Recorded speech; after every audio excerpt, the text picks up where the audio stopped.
Those of you who know me know that I lead a fairly active lifestyle, either vicariously through my children or personally, in that I still play grade hockey. I play masters hockey. I played in the state over 60s carnival the weekend before last and got my place back in the Queensland 60s hockey team. So in case you think that's, well, how many old farts actually play hockey, there were 100 over 60s at that carnival. So, you know, the shins are okay because it's the arm's not looking too good, but that's a different issue. I also run long distances and recently competed in trail run up around Mount Biwa, where I came first in my age group, which you might say isn't that impressive, except it's the 50 to 59-year-olds. So I was pretty pleased, and I came 17th in the whole field of over 100 runners over that distance. So I'm committed to my health, I'm committed to my family's health, and I'm also committed to your health. Why? Because we work our butts off trying to make you money, okay? It's really important to us that we try and make as much money for you as we possibly can, and I want you to enjoy it. The number of you in this room, and I looked around, who've told me, oh, I can't do that because my back hurts, my knee hurts, my head hurts, whatever, okay? It's important that whatever age you're at, you do an appropriate level of exercise, which is why I'm going to introduce you to Conrad. Hi. Okay, Conrad is a personal trainer. We put an offer out there at the beginning of the year, which, by the way, is still out there, for you to sign up for a Kickstart exercise program. Okay? Conrad's going to talk to you about the benefits of physical fitness. So please listen to what he's got to say, and if you're interested in doing something and working with Conrad, talk to him afterwards. Thank you very much, Jeff, for the awesome introduction. And I just want to thank you guys personally, Jeff and BMM, for having me at this presentation today. And it's lovely to speak in front of all you guys. I have done public speaking before, but not to such a specific group. So I'm very passionate about health and exercise, so please bear with me if I do ramble a little bit. I'll try and stay on track. So, like Jeff said, I'm a personal trainer. I recently graduated, and I'll go into a bit about my qualifications and my experience as we go through the presentation. So, my background, who am I? Well, I was never particularly athletic growing up. In school, whenever we had to run the cross country or do the swimming carnivals, I always came last, and I promise you, that's true. My friends can attest to that. I couldn't do 10 push-ups to save my life through my teens. I hated exercising. I actually still hate running, so sorry, Jeff. Running isn't my thing. I've done it sometimes, but as I'm going to talk to you today, it's all about finding what you enjoy doing. It's the key to long life, to long health, is finding out what you enjoy doing and sticking to that rather than trying to force yourself into the wrong kind of exercise that you don't like doing. So I've actually got a background in IT. In school I studied IT. I was the classic computer geek, love programming, love computer games, still do that, but I'm not some fitness guru who's been athletic his whole life. That's definitely not me. I actually started moving around and doing exercise properly at the age of 21. I'm now 30, and I got into Kung Fu. So Bruce Lee movies were my thing through my teens. I loved Bruce Lee. And one day a friend came along and said, hey, I've just heard about this Kung Fu club down the road. You want to come along and try it? I thought, what the heck? And I was there for 4 years. And I ended up instructing and just loved it. So after that, I went to university to study human movement, which is all about exercise, anatomy, physiology. And I loved it. And ever since then, I've moved out of IT, and I'm a personal trainer. It's a big career shift in my 20s, going from a computer jockey to a fitness figure, I guess you could say, being a bit modest. It's been a big journey for me, and I've really enjoyed the whole thing. And I haven't looked back since, of course. I love it. So, and here I am to speak to such awesome people about this. So the reason I'm here today, talk about human health. Now, with human health, most of us have it figured out. If I was to point to anyone in this room, don't worry, I won't, and say, tell me, what are some benefits of exercise? Most of you could tell me, exercise is good for your heart, good for your lungs, good for your bones and muscles. It lets you live longer. We've all got it figured out. That's a given, right? But not enough of us are actually taking action. And so you've probably heard in the media in the past few years this term sedentary lifestyles. Who's heard of sedentary lifestyles? Yeah, most of us have heard that. So what a sedentary lifestyle is a lifestyle that involves sleeping or being seated for 20 hours or more during the day. So that's a whole lot of doing nothing really. And the reason why sedentary lifestyles are such a topic at the moment is they're not very good for us at all. And over the past 30, 40 years since the peak of the industrial era in the information age, most of us don't have to do physical activity anymore. It's just, you go to your office, you sit down all day. Not many of us are actually doing the physical jobs anymore because we've got machines to do that more often.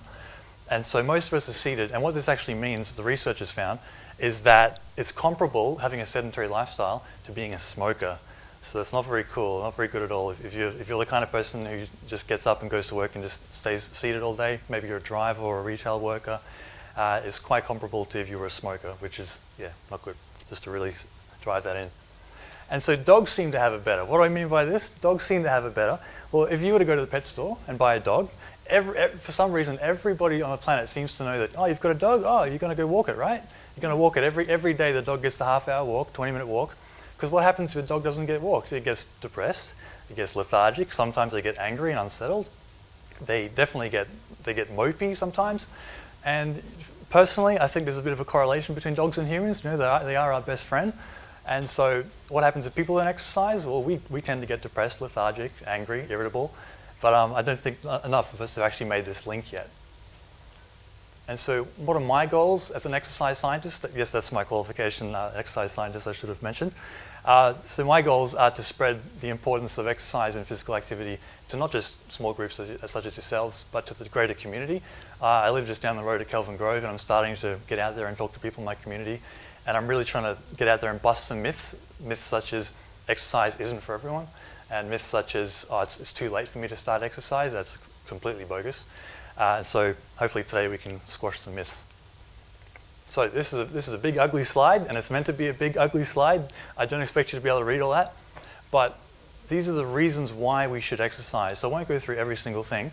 Most of us have these figured out, but here's a brief list of all the benefits of exercise which are founded in research, and there's evidence to support these. This is usually done by college, college research grants all around the world, especially from America and Australia.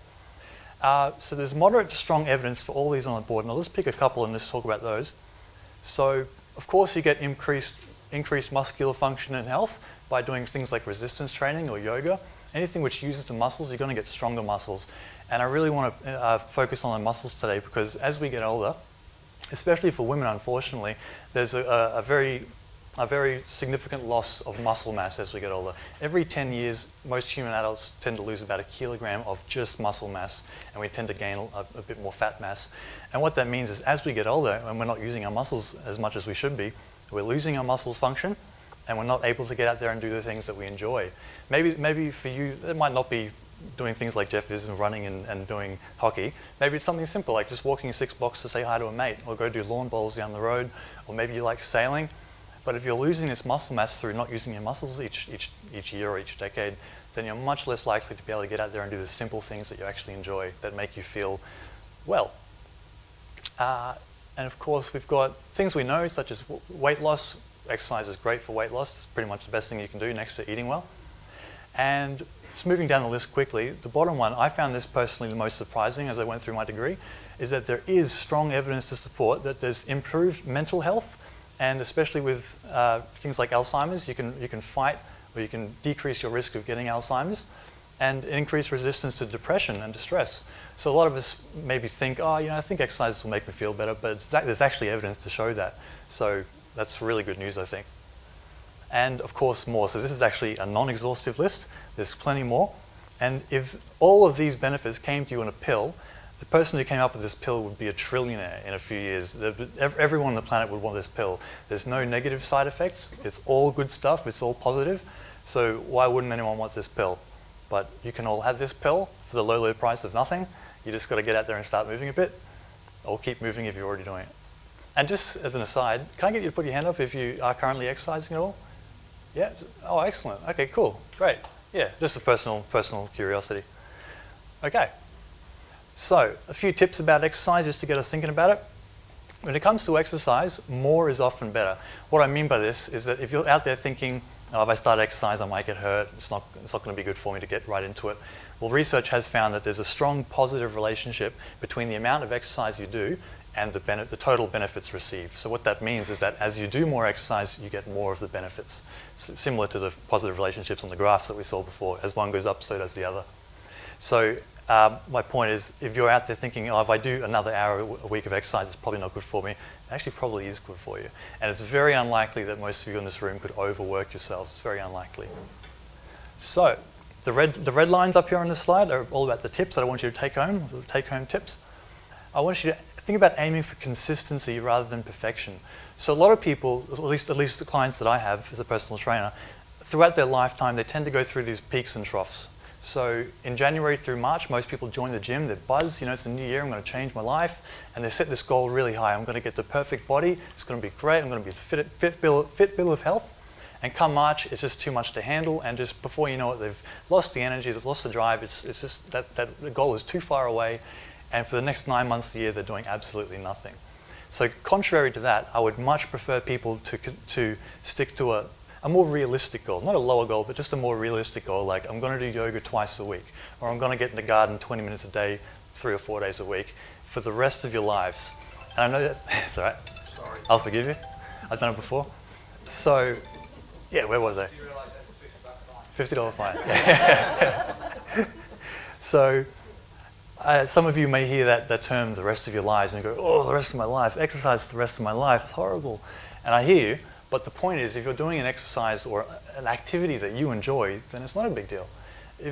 I'm sure everyone in this room, if I interviewed you one-on-one, there'd be something you enjoy doing. Maybe it's gardening, maybe it's sailing or horse riding. Even if you're not doing it now, something you've always wanted to try. Maybe a few of you do want to try and run a marathon or get out there and play hockey. There's got to be something out there that you enjoy, and it's my responsibility that I put on myself as a personal trainer to help people root out this thing that they want to do or that they've always put off or they've always been passionate about, and to get them doing that. So that way motivation doesn't become an issue because you want to do it. Okay, now regarding exercise, you're probably wondering, okay, if I get into exercise, how hard does it have to be? Like, let's start quantifying and defining exercise. Well, the research has found, for adults, that moderate intensity exercise for only 20 to 30 minutes a day can give you all the benefits I showed you on the previous slide, that non-exhaustive list. So what that means is, let's define moderate intensity here. Moderate intensity is good news for everyone because it's a relative measure. What do I mean by that? I mean that I can't point at an exercise, say someone's doing rock climbing, I can't point at that and say, oh, that's high intensity. Or I can't point at walking and say, that's low intensity. No, because it depends on the person. For some people, walking for 6 kilometers an hour, just a steady walk, that might be their low intensity exercise. For some people, say me with 100 kilos of body fat on top, a slow walk might be high intensity for me. Whew, that's really tough to do. So the way that you can measure moderate intensity, low intensity, high intensity, is coming up with an exertion scale. So on a scale of 1 to 10, where 1 being no exertion at all, just standing here, I'm not exerting any force at all, that's about a 1 for me, compared to a 10, which would be you pushing yourself to the absolute limit, and you couldn't do that exercise for more than about 20 seconds before you pass out. Somewhere in the middle, about 4 or 5, is moderate intensity. So each one of you is going to have a different moderate intensity, okay? And 20 to 30 minutes a day is not a lot to ask. Okay, so how often? How often do we have to do this 20 to 30 minutes a day to get the benefits in the last slide? Just 3 to 5 days a week. And if you think about that, that's just 60 minutes a week. You can get all those benefits in the last slide. So let's make this practical. Most of us have seen The Biggest Loser on TV. Most of us are aware of The Biggest Loser. If not, the show where they get a few people who are overweight and they need to lose the weight. They've got these personal trainers barking orders at them like a drill sergeant, get down, give me 10 push-ups, rah, rah, rah. All the stuff you see on that show is high intensity exercise, and they're doing it for at least 5 hours a day. It's very intense, very vigorous because it's a competition. When I'm talking to people like yourselves about exercise, it doesn't need to be a slog at all. Moderate intensity, some people don't even sweat at moderate intensity. And 3 to 5 days a week, just for 1 hour a week, that's not asking a lot. It really isn't. And so for most people, that would be a Saturday afternoon walk, Sunday afternoon walk, and just 1 day during the weekday where they go for a bit of a walk. It might be all you need to do. And a lot of you may be wondering, am I too late? I'm over the hill, it's too late for me to start, forget about it. I've got excellent news for you. So heck no, it is not too late. So let's talk about what the research has actually shown us. And this is the stuff I love. So the research has found, a little bit of a spiel here, in 90-year-old men and women, 12 weeks or 3 months of strength training undid 20 years of muscular aging, offering increased walking endurance and mobility. So they actually managed to find some 90-year-old people who were willing to do this study. I don't know how they did that. But these are people who are untrained. It's really important to remember that. These guys have never done anything like that in their whole lives, and they just signed up, God knows why. They signed up for a study to get poked and prodded and have a few biopsies about their muscles taken. Very, very brave people. And after 3 months of training, they undid 20 years of muscular aging. So that 1 kilo every decade that we tend to lose of just muscle mass, they gain that back. So the point is, the body is always rearing to adapt. It's not switched off. It hasn't degraded. It's just that we tend to, stop moving because we think we're over the hill. That's enough for me. I can't do it. But the body is just dying to get moving. It's always ready to change and grow. And I can tell you as an aside that the research of 3 months of strength training gaining about 2 kilos of muscle mass is very similar to what you'd see in 20-year-olds. So as a relative increase, it's pretty much consistent across the lifespan, which is amazing. Okay, and in terms of aerobic fitness, 6 months of regular exercise increased VO2 max. VO2 max basically means your aerobic fitness by 30% in 60 to 70-year-olds. And I can tell you once again, that is a similar increase you'd see in 20-year-olds. So everyone in this room, your bodies are just as ready to change as a 20-year-old. So it's pretty good news. There's no excuses anymore. Yeah. So in fact, I like this quote. I forget who said it, but it's not important. In fact, the benefits of physical activity at any age are so compelling that it could be argued that a bigger threat to health and longevity is not exercising. Inactivity is life-limiting. So really the major problem is that we're just not moving. The body's sitting there waiting for you. Hey, when you move, I'm ready to grow those muscles, to get fit again, but we just need to get out there and do it. Okay, so now a few, sorry about the glare. The glare's a bit annoying, but we can't do much about that. A few practical examples so you can really see what people are out there doing. This fella, John Whittemore, he was born in 1899. He passed away 2005 at age 105. The photo on the right is from a National Geographic from 1999. I've actually got this at home. That's how I knew about him. And this is him at age, is over the age of 100 on the left here, with his wall covered in medals. Now his story is that he was an athlete his whole life. This is an example from the extreme end, someone who's been doing it their entire life. He was an athlete his whole life. He was known as the world's oldest athlete. He lived across 3 centuries. Very good genetics, I'm not denying that. But yeah, he's a good example still. He's quoted as saying, if I don't drop it on my foot, I set a world record. He's got at least 20 world records because, to be honest, he was the only person in his age group who could still turn up. So he'd just rock up at age 103 he was still competing, and he'd do the shot put, it would boom, right on the ground, and he'd set a new world record because no one else was there. So how cool is that? Yeah, very cool. And in November 26, 2004, so this is 1 year before he passed away, a journalist was interviewing him, and he said he works out twice daily, lifting a set of light weights and stretching with a red elastic band. Now, the reason I have this fella up here is because he's my great-grandfather. Yeah. I started off, I was going to say that first, but I thought of me more if I said it last. I have met him a few times. He lives in California. He's an American. I met him, I think, last time, 2002 or 3. And he was walking around with a walker, but pretty good for a 102-year-old at the time, I think, or a bit younger. And he was able to talk, able to have conversations with you. He could hear you. Yeah, he was very, I think he was completely independent as well. My grandmother, his daughter, would often be around to help out, but he didn't have a maid. He looked after his house himself. And it just goes to show the importance of staying active throughout one's lifespan. And he wasn't a crazy athlete in his 20s and 30s. He just was consistent at a low to moderate level for his whole lifespan. Like he wasn't setting world records when he was 20 and 30, I'm trying to say. Yeah. Okay, another couple examples here.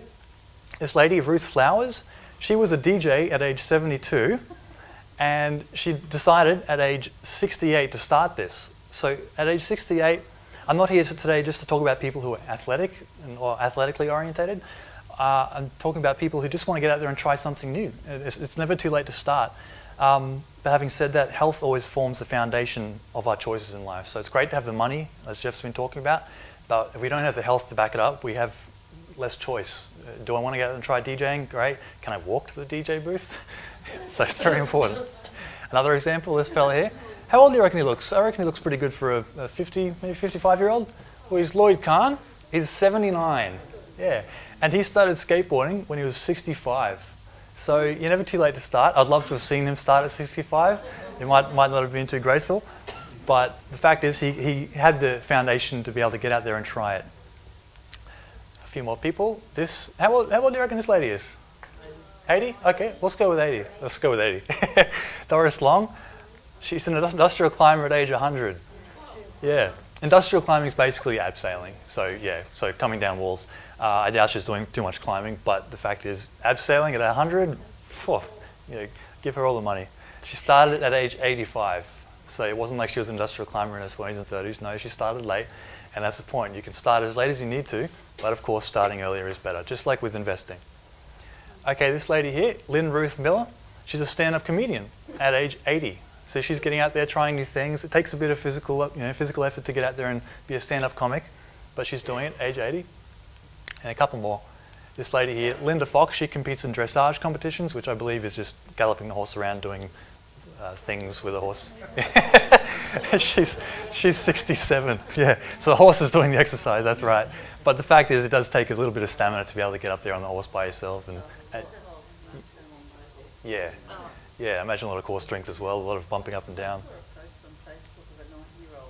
9-year-old. Wish I had that one. Excellent. Yeah. So, and this lady here, before I show you, she's another extreme example. She's been doing it for her whole life. Her big thing is lifting weights, and I wanted to show her for a couple of reasons, and I'll give her a name in a second. But a lot of my female clients tend to come to me and saying, I don't want to touch weights or machines because I don't want to look like Arnold Schwarzenegger. And it's a myth which I keep coming across, and it's just complete baloney. This is a woman who's been lifting weights her whole life, and admittedly she has a lean figure to start off with, but that's what you're likely to look like if you lift weights as a female for decades and decades. She's actually 74.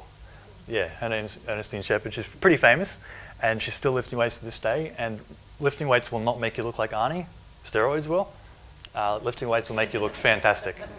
Okay. Alrighty, and one last story about Sue Carson. That's found her on the internet. This is Sue Carson on the left. This is her at age 50. She weighed 79 kilos. She's 5'1" tall, so I believe that's about to here. She had never exercised in her whole life, so weight got a little bit out of control for her, and she decided to start exercising at age 50, and she lost 32 kilograms in 2 years, which is phenomenal, but a realistic pace. And she decided to get certified as a fitness instructor. And this is her now. She's going on cruises. I believe there's another talk about cruises coming up, how appropriate. And she's teaching pole dancing. So, of all things, that's her at age 52, decided to teach pole dancing. So, what a journey. Alrighty. And this is a little 2-minute video. This fella is 95 years old, but it's actually a bit hard to, the microphone. Here we go. I'm going to play this video. Alrighty. This worked earlier, we did test it. Yeah, it's all good. Oh no, it's actually a video of a video. Here we go.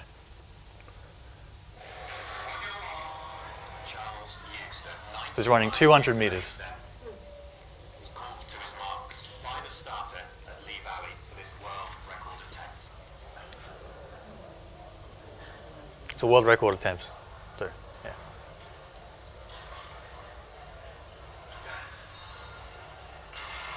Youngster rises from his blocks in lane number 2. It was virtually a standing start. He's quickly upright and into his running. It's an economical start, not too much in terms of high knee lift. The arms are pumping.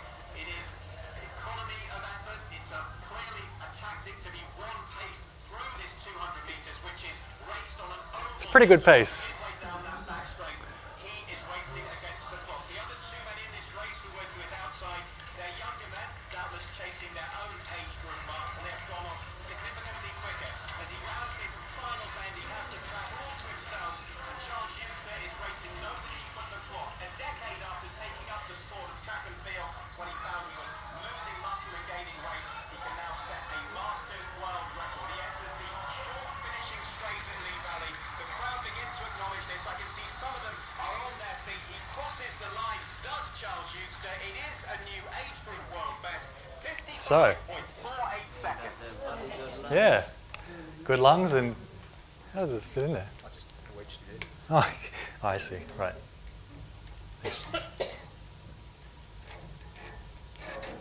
Excellent. Thank you. Cool. Yeah, so Charles, you're just at age 95, the key being that he decided to start at age 85. And he was losing muscle mass and gaining weight, and so and his doctors told him, if you don't start moving, you've got a short lifespan ahead of you. So he decided to get into it and give it a go. And that was a pretty cool little world record he just set. All right, so coming back to today, what can I offer you? What do I do? Well, I do one-on-one personal training. At the moment, I don't have a studio, but we're looking to get a studio in the Brisbane CBD next month. I work for an organisation called Better Being. And at the moment, I just have my clients at their house or the park they go to close by to their house, and I give them one-on-one personal training there.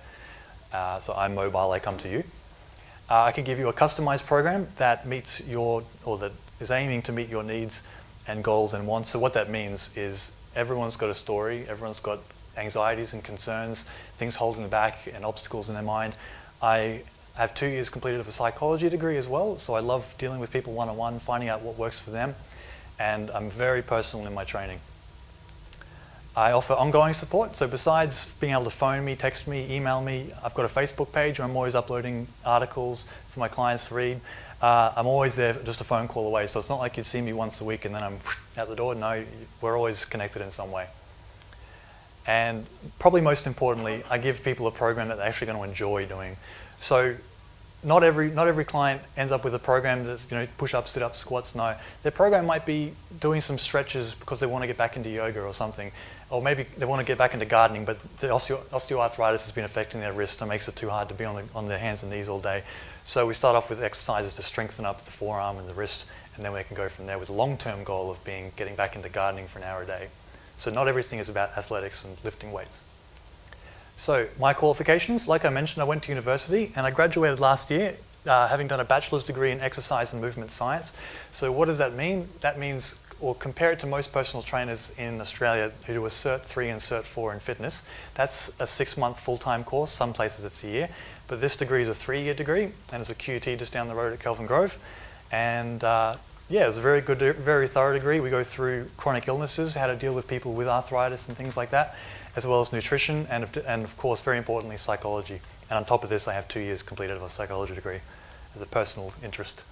And I have a Cert 4 in training and assessment, so I'm better able to figure out how people learn and apply my teachings to those ways that they learn. Some people are kinetic, some people are audio, some people prefer to see things on paper. I love working around that. I'm registered as an exercise scientist with ESSA, who are Exercise and Sports Science Australia, so I'm nationally recognised and registered. And I, of course, have my senior first aid and CPR training. Never had to use CPR, thankfully, and I'm fully insured. Okay, and second last slide, a typical first session is 1 hour long. The first third is spent me talking to you about your discussion, having a discussion with you about your history and your needs. So do you have maybe something like arthritis or diabetes that we need to work around? Do you need to go to your GP first? Most people probably will. And any concerns like, oh, I don't want to get into this because X, Y, Z. Well, let's talk about X, Y, Z. And the middle is spent establishing your goals and writing you a clearly defined path on how we're going to get there. So I'm a long-term, big picture kind of guy. I don't like people having to think they're going to get their goal in a month or 2 months. If someone's trying to lose 5 kilos, I like to be realistic. That's going to take a few months. And I don't like taking the biggest loser approach of let's smash this out as quickly as we can. No. Okay, the last third spent actually walking through the program. Some people it might be a simple circuit they can do at home. Some people it might be you're going to get out there and talk to people about yoga so you can allay your anxieties and fears about yoga. I keep going on about yoga. Yeah. So basically, there's continuous support on top of all this. You can always just phone or email me at any time. And yeah, having said that, thanks for listening, guys. I really appreciate it. If you have any questions, should we do that now, Jeff? Or any questions? Yeah, any questions for Conrad? Otherwise, you can talk to him one-on-one. Yeah. Afterwards. Shortly. Yeah. Hi. Conrad. Yes. 10 minutes a day. Is that good enough? Good question. It's better than nothing. It's a good question. 10 minutes a day is better than nothing. Are you doing it? Not good enough. No. I would never say it's not good enough. It depends. It's hard to answer personal questions to a group, but talk to me afterwards if you have more specific. Oh, no, I just get back in the house after 10 minutes and my daughter goes, yeah, think that was a lot. Actually. It's better than nothing, I'll say that. Quick around the block. If you're doing it literally every day, that's pretty good. Yeah. Yes, mate. Diet and food intake's a big thing. Yes, diet and food. The stuff we put in our body, very important. I'm a kind of yin-yang kind of guy, having a kung fu background. The yin is the food we eat, and the yang is the exercise we're doing. They're both two parts of the same picture. Yeah, very important. I do have a couple units under my belt in nutrition, so I can give a bit of nutritional advice, but I'm not a dietitian. Yeah, so it's not limited. Yeah, was there a question? Yeah. the one about type 2 diabetes, on the end of it you should have, if it's in the family genes, it won't. Yeah, that's a good point. Yeah, genetics. And I haven't focused on this much today, and maybe as much as I should have. Genetics are the primary predictor of things that are going to go wrong with our bodies and how long we live for. However, having said that, there is a flip side. Just because our parents live to a certain age, their lifestyle factors are not the same lifestyle factors we had necessarily. So if our parents were smokers, big drinkers, they like to party hard, doesn't mean we're going to party hard and drink heavy and smoke heavy.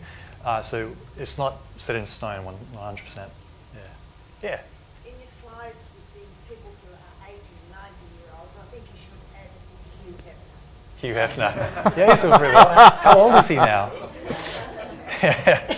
Anyone know how old Hugh Hefner is? He's getting on. Old, yeah.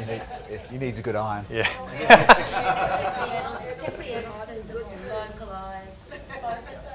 Yeah. Thanks again, guys. Conrad, thank you very much indeed. Thank you. Can you?